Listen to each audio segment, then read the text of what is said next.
বন্ধু বান্ধবরা খারাপ বলবে তাই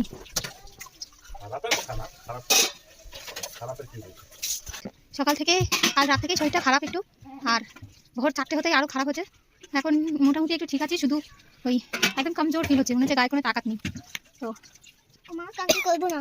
সকাল থেকে আমার বউদের ছুটি করেছে, সকালে মেয়েকে স্কুলে দিয়ে এসেছে, স্কুল থেকে নিয়ে আসলো, সকালে ব্রেকফাস্ট করলো, মানে নিজে বানালো, বানিয়ে আমাদেরকে খাওয়ালো, আমাকে খাওয়ালো, মেয়েকে খাওয়ালো। এখন আবার দুপুরবেলা স্কুল থেকে এসে ভাত ছিল, সেটা আমি গরম করেছিলাম। তো বলছে না ফ্রাইড রাইস বানাই, তারপর আমি বসে ফুলকপি, গাজর, পেঁয়াজ, শাক এগুলো কেটে দিলাম, ও বসে ভাজলো, বানালো আর কি সেটা। আর এখন বানিয়ে বর্তন টর্তন ঘরে ধুয়ে আছে, আর আমি ওই কম্বল ভাজ করে নিচটা একটু ঝাড়ু পোছা করলাম, ব্যাস। ও বর্তন ধুচ্ছে। এমন স্বামী কজন পায় কপাল করে, আমি পেয়েছি।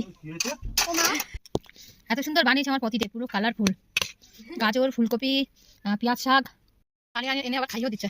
বাবা তুমি ভালোবাসা মানে না কর্তব্য পালন করতেছো।